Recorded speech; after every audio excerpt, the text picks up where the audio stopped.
this is an iHeart podcast. Guaranteed human.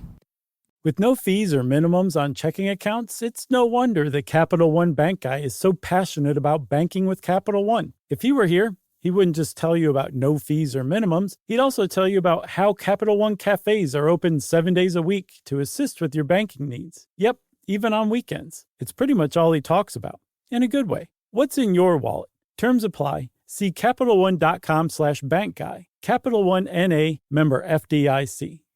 Introducing the all-new Mazda CX-5, featuring more connection. Hey Google, where's the nearest Pilates class? Safety that has your back. More discovery on the scenic routes. More passion in the details. And more control in changing weather. The all-new Mazda CX-5. More to move every side of you. See it in 5 films at MazdaUSA.com/5sides. Google is a trademark of Google LLC. Sequences shortened and simulated. Welcome to Stuff You Should Know from HowStuffWorks.com.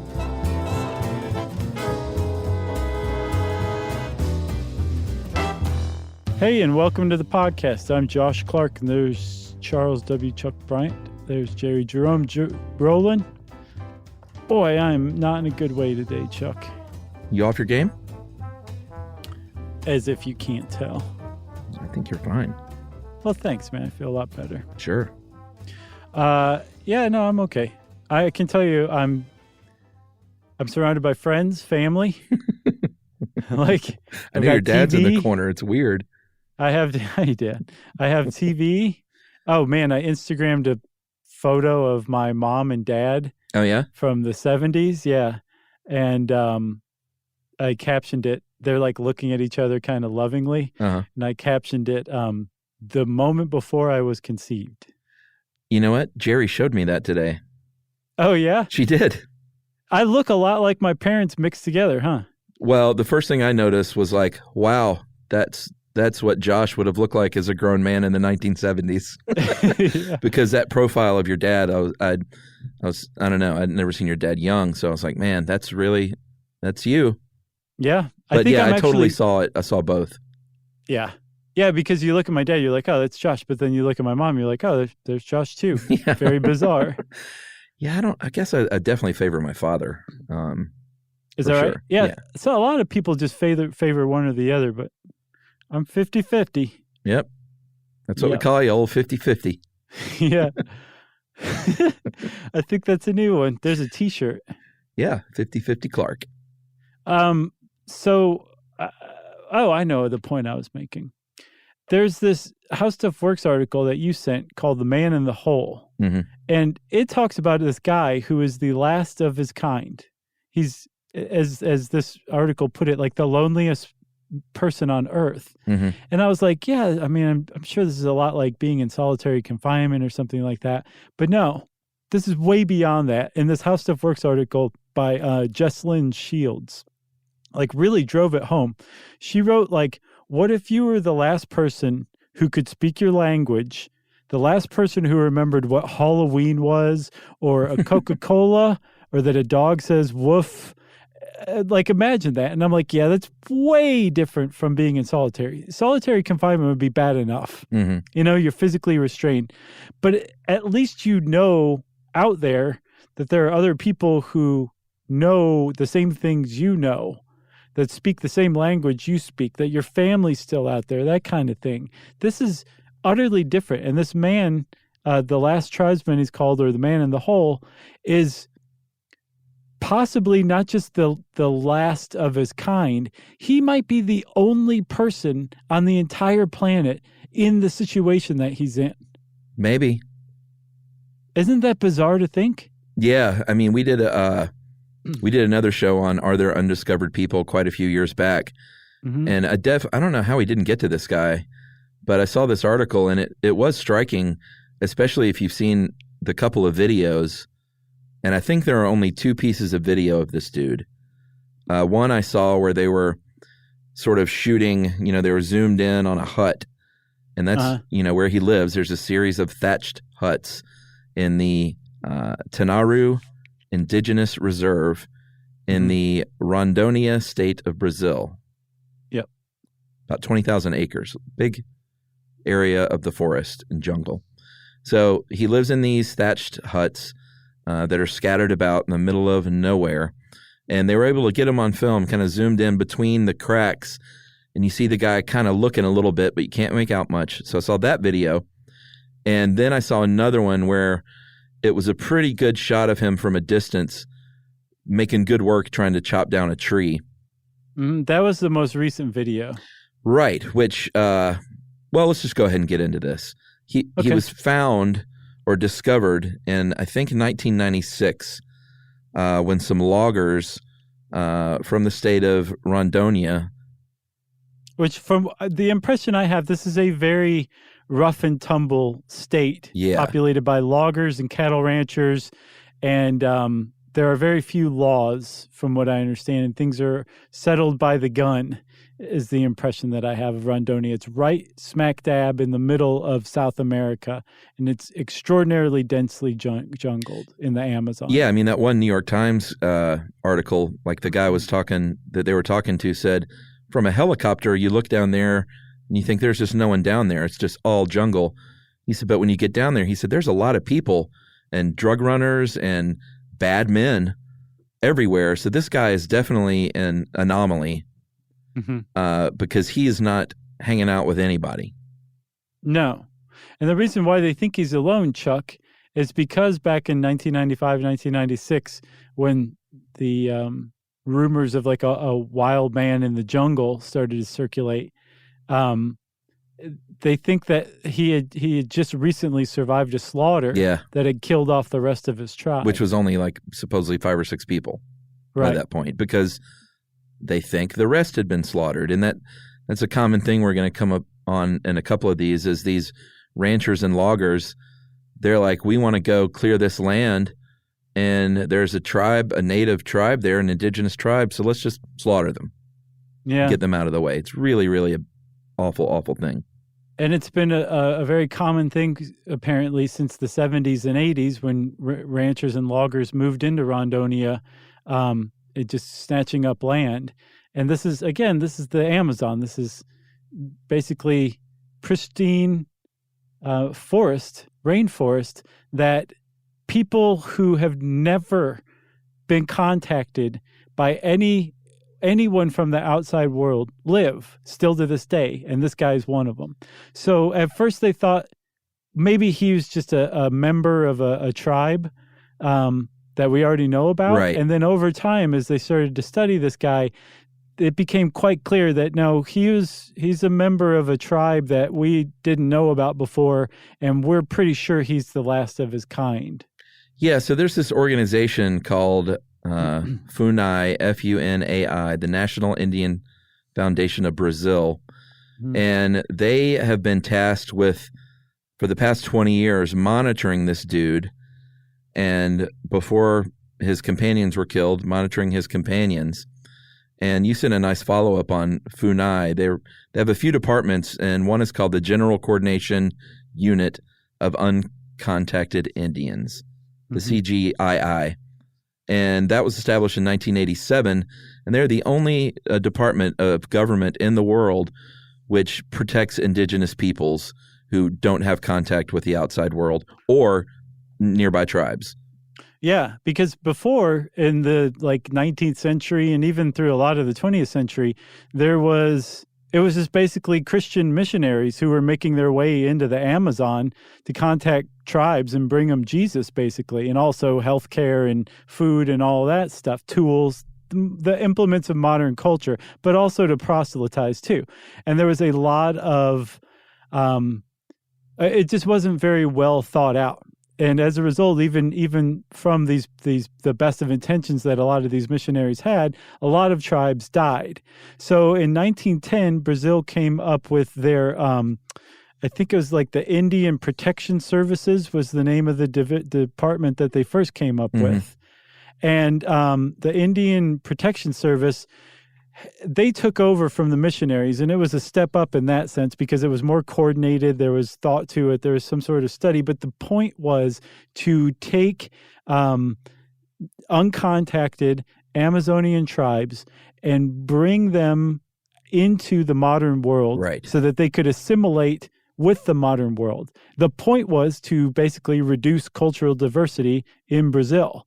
And that kept going until the 60s, when there was a huge expose about the Indian Protection Service, that they had just fallen down so terribly in their mission that there was basically mass extermination, slavery, rape, everything, every horrible thing that you can think of that could befall a human being happened to these tribes under the watch of the Indian Services Protection over 60 years. Yeah, so the department in 1987, the CGII was founded by a man named Sidney Pozuelo, I guess that's how you pronounce that.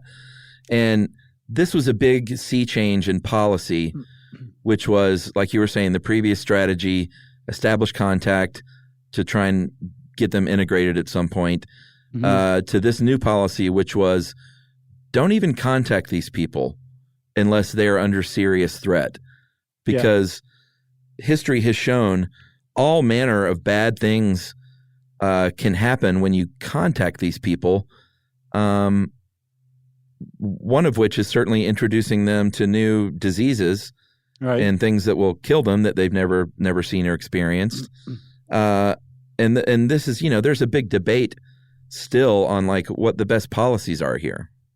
Yeah. So these two American anthropologists, white American anthropologists, men who I guess wrote an open letter in either Science or Nature, I think Nature, basically saying Brazil and Peru should reverse this longstanding policy of not contacting Indians in the Amazon, and should actually plan peaceful, well-organized contact so that they can be better protected. It's these anthropologists' stance that if you don't protect them, they're going to die one way or another. That there's no way that they're going to remain isolated in the long term. Maybe you've got another generation possibly of some of these tribes that could live like this, but beyond that, it's just not going to happen. There's too many powerful interests banging on the doors of their preserved areas who are more than willing to hire people who will accept money to go kill these people just to get this land. And by just leaving them alone, you're leaving them very vulnerable. Whereas if you plan out contact, then conceivably you can show them that there are things like medical treatment. There is better ways that you can protect them. You can kind of give them contact. And that even more so, interviews with groups that have initiated contact or have had contact made with them said, we would have made contact with you guys earlier, but we thought we were going to be enslaved or murdered or something. We had no idea that you wanted to actually help us. Had we known that, we would have contacted you guys decades ago. So those two things put together, these American anthropologists have said, we endorse this. And FUNAI and a lot of other groups, including the UN and a human rights group in the UK called Survivors International, have said, no. That is totally disrespectful. That flies completely in the face of agreed upon procedure and protocol. Just be quiet. You're being neo-colonialists. Yeah, I think it's interesting, though, because what they're trying to do is, like you said, have very highly controlled contact, and the assumption that they don't want to be contacted, at least through their eyes, appears to be false. Because, like you mentioned, they're afraid of being kidnapped or something or overtaken. And had they known, like, oh, you just want to give us some nice tools and maybe inoculate us, and we'd actually be down with that as long as you leave afterward.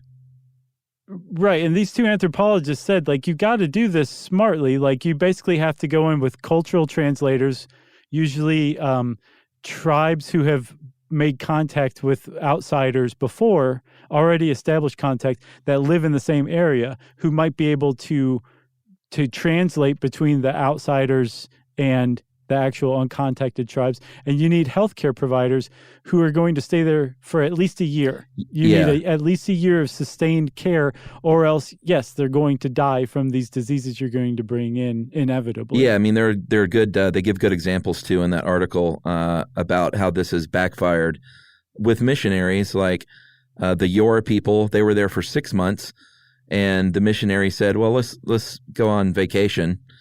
And then the Yora died a few weeks later. And then in 1975, missionaries provided care to a community, an Ake community. They took a vacation, and then they died as well. So they're saying, like, you got to have a plan to go in and stay there. You Right. can't just go in, bring them some food and machetes, And then inoculate be like, them, spring break. and then get out of there. But I get the idea that this is still a pretty hot topic of debate. Oh yeah, no, those anthropologists, they set off a huge debate, and I think it was sparked by the video that was released by Survivor International of the man in the hole chopping down a tree, and the video was taken in 2011, but they only just released it in July of 2018. Yeah. And this is very much still going on, this big debate, and it's a huge issue, and you can kind of see both sides. Like, I had just read about Funai's counter to it, that like, look, dudes, this is our thing. We got this. You just mind your own business. We have our own policy. Stay out, right? Stay out of this. Yeah. But then if you read the anthropologist's letters, you're like, actually, they have a couple of good points here. So it's not a clear cut picture one way or the other. It's definitely, there's a lot of nuance to it on both sides. All right, let's take a respite. Let's take a furlough or vacation. Yeah, and we'll come back and talk a little bit more about the man in the hole.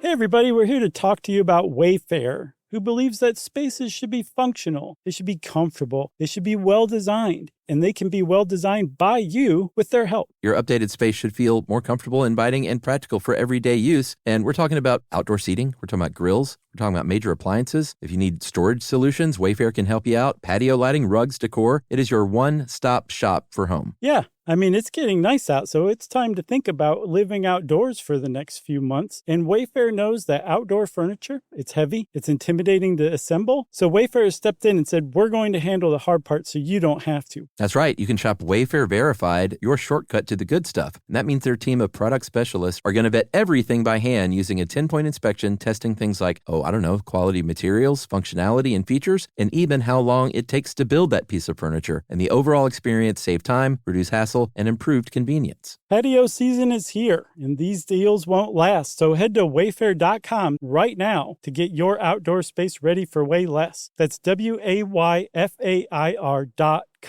Wayfair, every style, every home.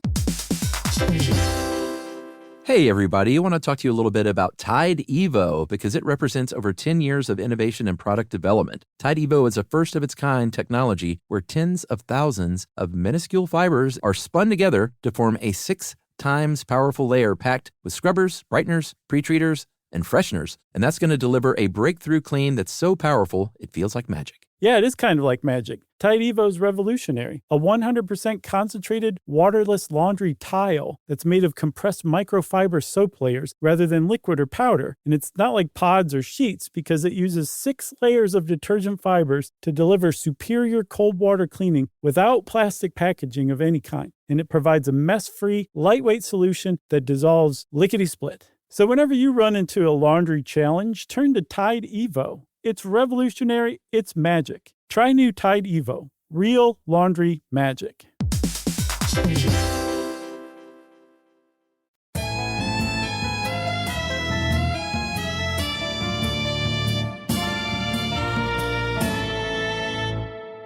All right, so the reason they call him the man of the hole or the man in the hole is the odd thing of inside these thatched huts, of which he has several around this area. Inside the huts are these, and all over the place there are these holes with like spikes for like trapping animals. But he has these 6 foot deep holes inside of his own huts. And apparently no other tribes around him have done this, and it's a very unusual thing. And the belief is that it's for his own protection. I guess if he's being fired upon or something by loggers, he can jump down in one of these holes. Yeah, that's the impression I have too, which is extraordinarily sad. It is. So the reason why they think that that he has these holes is because he's had terrible run-ins. I guess this seems to be evidence that he is the survivor of a slaughter or a massacre, because this is not a normal technique that they've seen with other tribes. And they found it at every single one of the huts that they've come upon of his. Yeah, they do know, though, from tailing him or monitoring him for the past couple of decades, though, that he hunts with a bow and arrow. He farms probably at night and stays out of the, as much as he can, stays inside during the day out of fear, which is also awful. But he farms like papaya and corn and other fruits and vegetables. He has all these traps set everywhere, like I mentioned. They have found hand-carved arrowheads, torches made from branches and resin. And at one point, they actually tried to make contact. Yeah, several points. Well, at one point when they tried to make contact, though, he fired upon them with his bow and arrow and actually hit someone in the chest. One of the Funai agents. Yeah, and they were like, all right, we're out of here. Yeah, at that point, they stopped trying to initiate contact with this guy. And again, this is like peaceful contact they're trying to initiate, not like, hey, man, get off of this land. They're like saying, do you need anything? Do you want some food? What do you want? And the first few attempts to contact him resulted in him just basically slipping into the shadows in the jungle and just disappearing. Then it progressed into standoffs. Then it progressed into a shooting. And so they stepped back, Survivor International and Funai and some other groups stepped back and said, this guy is escalating in hostilities. He's showing us he doesn't want anything to do with us. Like it would be something if like he'd shot the first time and then slipped away the second time and the hostilities were decreasing, but instead it's going the opposite way. The hostilities were increasing. So he's getting that he has the opportunity to contact these people who are coming with their hands up and like not trying to kill him, and he's still saying back off. So finally the government said, we're just going to back off. And they backed off. Funai established this policy of not contacting this guy, not even attempting to contact this guy, but instead monitoring him, making sure that his preserve is protected, and then leaving him things like the axe that he was seen using in that 2011 video, or seeds for some of the plants that he grows. Yeah, which a lot of times he doesn't even accept or take these gifts. I imagine he's not very trusting. And like you said, as far as protecting the area in 2007, Funai and the government eventually increased the area to 31 square miles around where he was is off limits to any trespassing or development, later expanded to 3,000 hectares. So I think they added another 3,000 hectares. Oh, okay, to the already square mileage. And this has really ticked off the ranchers and the loggers, because they're like, our business is being held back by this one guy. Yeah. And they want to kill him. To kill him. As a matter of fact, when the government announced that it was not only keeping up the practice of preserving this guy's land, 31 square miles, but adding an extra 3,000 hectares, which brought the total to 42.5 square miles, or 110 square kilometers, that this man has to himself. The 5 ranches that surround this preserve hired somebody to go try to kill him. Yeah. Funai went and checked on him after a couple weeks after that announcement was made public, and they found that their outpost was ransacked, and that they had found spent shotgun shells in the forest floor. So there's clearly an attempt to made on the guy's life. And for a couple of years, they had no idea if he'd survived until that video was made in 2011 that showed this guy, who is now 50. They've been tracking him since he was in his 30s. Yeah, he's in his 50s now. Chopping down a tree. Yeah, chopping down a tree like it's nothing. So they knew that he was alive and in good health as of 2011, and they're assuming that he's still alive. Man, how good would a movie be about this guy? I know. Just have a lot of it play out in silence, you know? Yeah, that would be amazing. That would be cool. I mean, it's crazy to see a video of this guy from 7 years ago, like in the world we live in, to think about there's still places on Earth where this guy, it's almost like the Japanese straggler. Right. who had no idea that the war had been over for 30 years, living in the jungle. Yeah. It's just amazing to think about the fact that this is the lone guy out there by himself and what his life must be like. But not only that, it's like, when we did the paramedics episode, I think I said something like, "There's no greater symbol of humanity than paramedics." Mhm. You know, I think this is another really great symbol of humanity. Paramedics and this guy. No, the FUNAI, Sure. Brazilian government's response to this. That this man has been part of a tribe. He's the last of his tribe, and the Brazilian government has said this man deserves to live his life out in peace, in the way that he wants to, in his traditional way, to be left alone. And we're going to designate 110 square kilometers that belong to no one but this man. Yeah. Despite the fact that all around him it's the outside world trying to press in, we're going to stand in the way of that so that this guy can live out his natural life. That just gets me, right in the breadbasket. Yeah, I think the Disney version of this movie is they would find a lone tribeswoman somewhere, Mm-hmm. drop her off, and have them meet cute by the papaya tree. Yeah, and the ranchers want to tickle him. But if it were live action, these days it would be they would hire either John Wayne or Fisher Stevens to play the last tribesman. Fisher Stevens. Yeah, remember he played the Indian programmer in Short Circuit? Really? Oh, that's right. Yeah. Jeez. Yeah. That was as recently as the 80s. Right. It's not like Mickey Rooney playing an Asian man in the 1960s. Yeah. Not like that was any better. No. Boy, Hollywood. Yeah. They've been getting it wrong for so long. They have. At least Mongol got it right, though, right? Maybe. Yeah, we haven't seen it I'm yet. not I even guess we sure. should reserve judgment. Should we take another break? Yeah, we should. All right, we'll take another break and talk a little bit more about some of these isolated tribes right after this.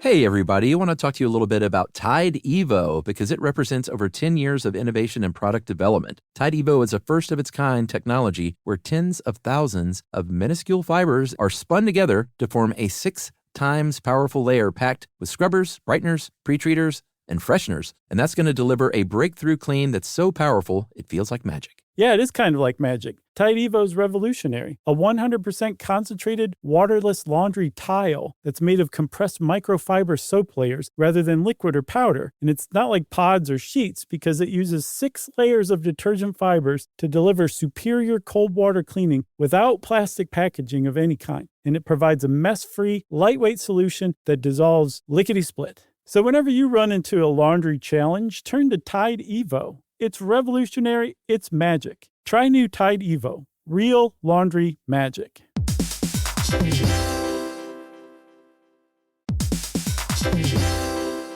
On eBay, every find has a story. Like if you're looking for a vintage band tee, not just a tee, the band tee from the last show your favorite band ever played. You wore it everywhere. Then your girlfriend started wearing it, which was cute until she dumped you and took it with her, which was not so cute. Yeah, well, anyway, now you're on eBay. And there it is. Same tee from the same tour. Still living in your memory, rent-free forever. See, the things you love have a way of finding their way back to you. But eBay isn't just for getting whatever your ex-boyfriend or girlfriend stole back, right? No, it's also for that rare championship foul ball you caught, then heroically gave to the kid next to you. And where else are you going to find your first car? The one you wish you'd never sold. But now, finally get the chance to take it back home. For good this time. So shop eBay for millions of finds, each with a story. eBay.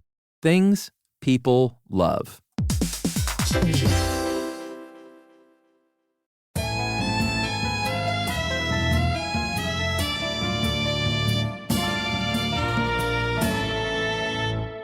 Okay, Chuck. So the last tribesman, the man in the hole, he's being left alone, and that's policy in Brazil and Peru, from what I understand now.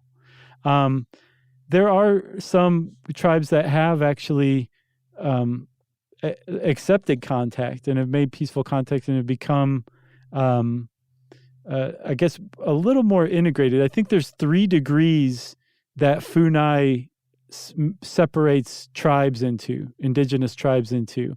There's totally uncontacted, which is like they are living off on their own. The outside world has nothing to do with them. There's partially contacted or partially assimilated. So they get emails. Right. Like they're living in their hut in the jungle, but they still have an iPhone. Right. And then there's fully assimilated where they like live in a city now or something like that, or they have like a job in the city or something like that. So it's not just in the Amazon. It's not just in Brazil where there are uncontacted tribes, although that is definitely the place where you're going to find the most. I think I saw somewhere between 50, 80, and 120 uncontacted groups of indigenous people are presumed to be living in the Amazon still today. Yeah, I mean, just that random swath of numbers shows you that there's still so much they don't know. For sure. But there are other parts of the world where there are uncontacted tribes. And you found an article that ran down a few of them. One that surprised me was just off the coast of India, on Sentinel Island in India, North Sentinel Island. A good old cracked article, which may have been done under the watch of our now colleague, Mr. Jack O'Brien. Nice. Shout out to Jack and his Daily Zeitgeist podcast. Yeah, which I was on. Have you been on yet? Still hadn't been on. You got to be on. I know. It's great fun. As a matter of fact, I'm going to lap you. I'm going to go on again. Oh, well, please do. All right. But the Sentinelese on North Sentinel Island, India, and they don't even know if that's their real name. They just call them that because I guess we have called it North Sentinel Island. Not you and me, but other people who named it. I think the British. But apparently, yeah, probably. We don't know a lot about them, but in 2006, a couple of fishermen drifted there in their boat near the island and were killed and buried in shallow graves. And helicopters came and they were like, we got to find this burial site and get these guys back at least. And they started firing arrows at the helicopter and it was just out of there. And the local cops were like, nah, we're just going to leave those guys there. We're not going near it. They have actually this has been going on for a very long time. Apparently Marco Polo remarked on them or wrote about them. He was traveling, I think, the 12th or 13th century. So they've been fierce for years now and apparently survived the 2004 tsunami. Yeah. The Indonesia tsunami. That's crazy because this is an island that the tsunami just swamped and they managed to hang on just fine. I think ancient people have survived more than one tsunami, you know? I guess you're right. Back through the years. That was a pretty bad one, though. Yeah, pretty amazing. This other one, the Korowai tribe of Papua, Indonesia, they were contacted in the 70s by, of course, missionaries and archaeologists, and they were using stone tools and living in tree huts and stuff like that. And their big belief as a tribe was that the world would be destroyed by an earthquake if they assimilated and changed their customs. So missionaries said, all right, you know what? We're just going to leave you alone. I think these people might have invented bungee jumping. Do you remember that land diving episode? Is that them? They sound really familiar. I think it might be. Maybe so, but they are in the middle of nowhere. So it's a long way from even like other remote villages. Which is that's a mark in your favor for now, but as the Amazon basin has been showing us since the 70s and 80s, so much of it has disappeared due to clear cutting for ranching, logging, you just have no idea how much longer that's going to hold up, no matter where you are in the world. Yeah. I mean, we're at 7.5 billion people now, and in I think the next 30 years, we're expected to hit 10 billion. That's a lot more people that not only need more land, but also are going to be using up those resources that are currently on that land right now, you know? Yeah, for sure. I mean, like if they discover oil where the Korowai tribe lives in Indonesia, there goes that isolation, you know? Yeah, probably so. And I think that's a real danger for all tribes. I think that's probably what those two anthropologists were talking about. they're saying like long term, we need a plan here, everybody. We can't just be like, well, we just won't contact them because it's just not viable, I think was their point. Yeah. What about this one really was interesting to me, the Old Believers. Have you ever heard of them? Yeah.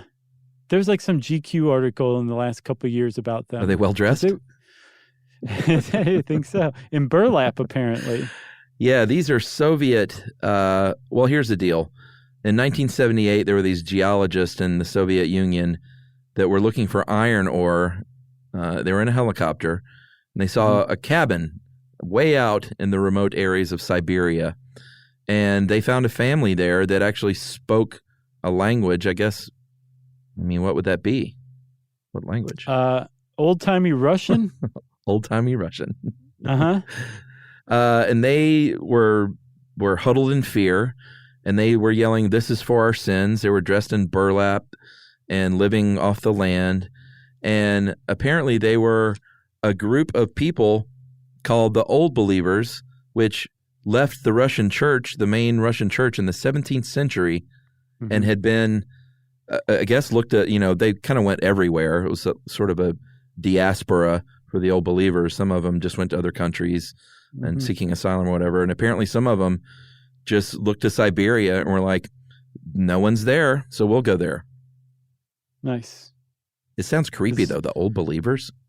Oh, yeah, that's a terrible name for them. It seems like they could scan you or something, make your head explode. Or they worship Cthulhu or something. Yeah. So I almost feel like we should look into them a little more because I think they could probably hold up their own episode. I think you might be right. I also remember hearing about families that lived in the Ozark Mountains in the Midwest of the United States, I think around Arkansas, that had been out of contact, didn't even know the Civil War had happened. What? They were just that isolated. Wow. So, yeah, you tend to think of it as just strictly indigenous peoples and that it's just in the Amazon. But, like, there's groups all over the world. It's fewer and further between outside of the Amazon because there's less unpopulated areas. But it happens. And one of the sad things about all of this is for one of these other tribes that, you can go read this Cracked article. What's it called? I didn't see the title, actually. It's just suddenly there were, 5 isolated groups who had no idea that civilization existed. Cracked lists were always so great, are always so great. They've come in handy from time to time. But one of the sad things I'd point out for one of these other tribes is that in Peru, and I imagine in some other South American countries, there are these awful things called human safaris where they will take tourists around to, like, look at uncontacted tribes from afar and close up. They're like, here, drain some of this ayahuasca through your nose and we're going to go check out some tribes hanging out on a riverbank somewhere. Man, so weird. Well, I want to add one more thing. I came across an article that wasn't really apropos of what we were talking about called The Right to Kill on Foreign Policy magazine. And it's about like this other tangential issue that governments like Brazil have to deal with, which is like some of these isolated groups practice things that the outside world finds abhorrent or is illegal in the outside world. Specifically in this article, infanticide. If you're born with a disability, and I think about 20 of Brazil's isolated tribes, there's a chance that the community will decide that you need to die. It's the practice of infanticide. And Brazil's like, we are not quite sure what to do about this because our constitution guarantees everyone in Brazil the right to live, but it also guarantees the indigenous groups the right to live according to their customs.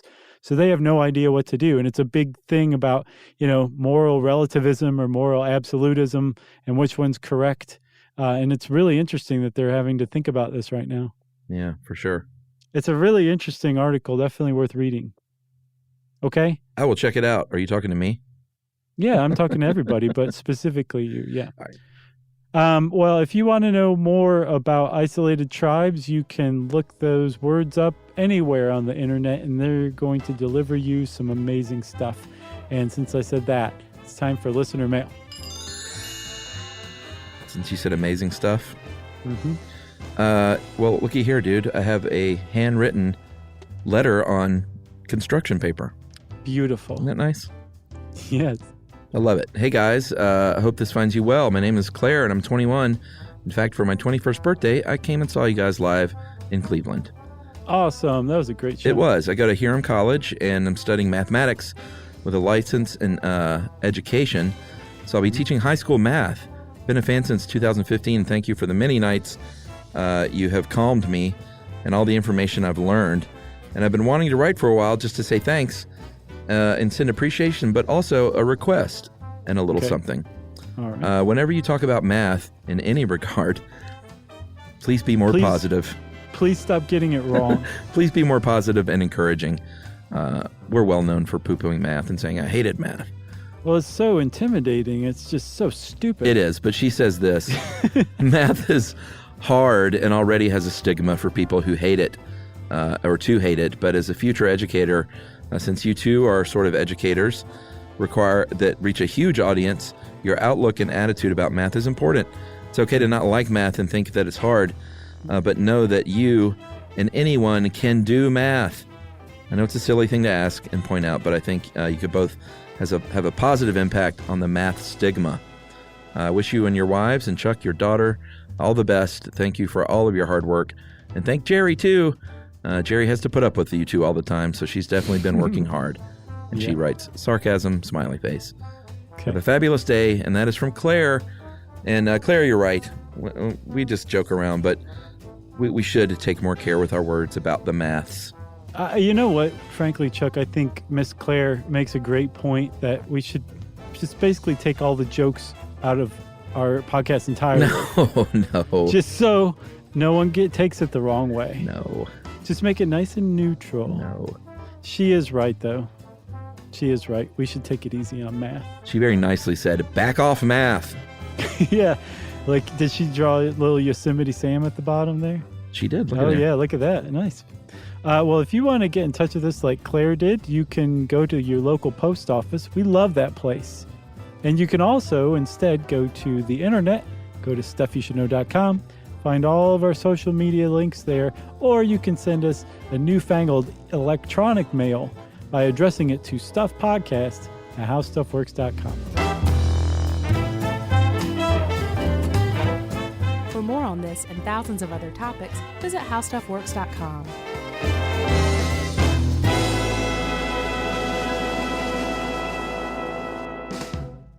When it comes to small business, people want to talk to people, not bots, not voicemail. Your customers or clients want a real human connection, and that's exactly what they get with Ruby. Ruby is the virtual receptionist company that takes care of your callers when you're unavailable, in the middle of something, or just don't want to pick up. They can answer, screen, and transfer calls, as well as take messages, collect payments, book appointments, and more. All while saving you time and making the people you serve feel special. It's available 24/7, 365 days a year, and is 100% based in the U.S. See how it works at ruby.com, or better yet, give them a call at 844-900-RUBY. The next time you end up with something on your shirt, don't turn to your usual detergent. Check out Tide Evo. Tide Evo represents over 10 years of innovation in product development. It's a revolutionary 100% concentrated waterless laundry tile made of compressed microfiber soap layers rather than liquid or powder. It's not pods and it's not sheets. It uses 6 layers of detergent fibers to deliver superior cold water cleaning without plastic packaging. It's mess-free, lightweight, and dissolves quickly. Try new Tide Evo. Real laundry magic. This is an iHeart podcast.